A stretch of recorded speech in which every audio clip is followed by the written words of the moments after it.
Tiger, nice finish there. How about that? I know, that's better. How are you feeling out there throughout the day? Ebbs and flows, and it was nice that I had this unbelievable pairing. So two great guys, two great friends, and the atmosphere was fantastic. The people were obviously very supportive. They were just cheering all of us on, which was great, and it just made this tournament better. And I happened to actually hit some good shots finally, and made a couple putts. And even though I had a little mishap at 10, I was able to fight back and kind of get it going, and it was a nice finish. We know throughout your career expectations going into an event, you don't play unless you think you can win. Mm-hmm. Were they the same coming here this week? Absolutely. That's the only reason why I teed up. And there'll come a point in time when I can't do this anymore. And but right now I feel like I still can. Given the right golf course, the way this golf course is playing right now, it's you watch Rory and JT and myself, we're all hitting these little cheater kind of flighted ones and rolling the ball out there. I'd have a little harder time if I had to play against him like Rory or JT when it was wet and they could bomb at 320. But this golf course is set up where you can kind of scoot it, kind of get it around, and I was able to do that all day today.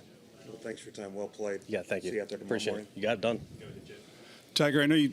My hair? Yeah, I know you said ebb and flow, but it just looked like as the day went, your rhythm looked like it just got better and better. And was that just getting comfortable being under the gun again, or just kind of the body just warming up as the day All went? the above. Literally, it's all of the above. I didn't. Trying to get used to. I was able to simulate nerves at home because I've come off layoffs before, and I was able to simulate that stuff. But there's nothing like come game time. Just the feeling of the butterflies and trying to calm all that stuff down. The adrenaline, the ball goes further. Even though it's cold out here, it was going even further than we expected. I had to dial all that back in. Joey hadn't seen me hit a golf ball in a while, and so obviously his feels are. We're trying to get, the feels for out there and the shots and the distances, and we adapted very quickly. And as I was alluding to earlier, it was unbelievable pairing. So to have those two great guys and two great loops on the bag, Bonesy and Joey go back forever. So it was a lot of fun. Are you more aware of fans screaming your name than you used to be, and do you enjoy it more, or did you kind of tune it out? It was a lot louder than I had. I've played in a tournament a long time because I haven't played in any tournaments. I was trying to calm my. I didn't really look up as much. I probably should have, but I didn't. I was trying to calm myself down all day, trying to figure out what the hell I'm doing out here. Because I haven't played, I had to try and figure out what the chess match is going to be. Misses, angles, wind. These are all things that have come second nature to a lot of these guys. I haven't really done this in a while, so I was more so focused on what I was trying to do, talking to Joey, trying to figure it all out. I probably should have appreciated the fans more than I did, but there was so much going on in my head, trying to get the ball in the correct spots and the correct feels, just because I haven't done this in a while. Tiger, it would just sort of seem natural that as the round progresses, your ankle's going to maybe get more sore. You're on your feet for so long. Does that make the finish all the more better? Yes, that you it were does. able to get through it? And, yes. And were you struggling with that at the end at all? Yes. I'm a little bit sore right now, and we were laughing, joking in the scoring tent here. Rory's going to go down and hit some drivers. I said, I'll be right there, right behind you. So no, yes, I need to go and we can do some treatment and get this thing ready for tomorrow. And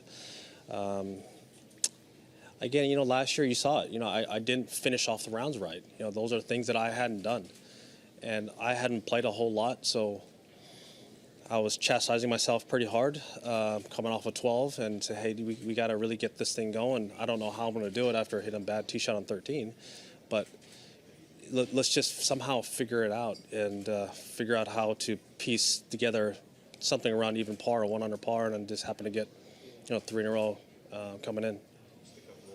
You couldn't help but seem to smile and laugh after the birdie putt on 18. What's going through your mind? What elicited that emotion? Well, I think it's the group. Okay, so JT hoops one in there, and then Rory's been beating us all day, and he's nervous as can be because he didn't want to be the one to miss on 18, and I didn't want to be the idiot host to miss it right in front of everybody after I just went birdie.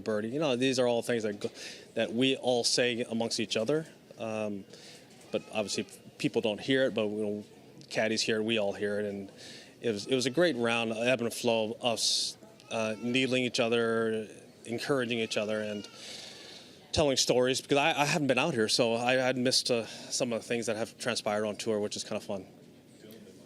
Yeah, what do the next 12 or 14 hours look like, and how much do you know what they'll look like versus unexpected? Well, there's a lot of ice going on here, so as I get back to the hotel, it's just icing and treatment, and just hit repeat throughout the whole night, and get ready, warmed up tomorrow, get this big sweat going on, big lift in the morning, and stay warm, and get off to a good start on 10. Tiger, you're sore, obviously, but are there any adjustments that you've made in terms of wrapping or what physically you look like on the golf course compared to when you last played in July? Yeah, my ankle's a lot smaller than it has been. So I've had so many surgeries that the ankles just keeps changing, the leg keeps changing. So yes, the shoes keep changing, the socks keep changing. Everything is a moving target. How much I'm on my feet, how much I'm not, how active I am, how not active. The muscles that are on are off. So it literally is, it's a moving target all the time. So the communication between myself and my staff and my training team, it's ebb and flow daily, trying to figure out the right tape job, the right angles, the padding that we need. That all changes from day to day, or if we look at where we were last year, it has completely changed, and it will continue to change. And unfortunately, that's my issue, is that this leg will never be what it once was, and so we have to adapt to it, and my team's been incredible. Do you want a sports network that delivers everything that matters about the game? The highlights, the picks, the instant analysis, no yelling, no fake debates, no politics. Hit the subscribe button and never miss a moment.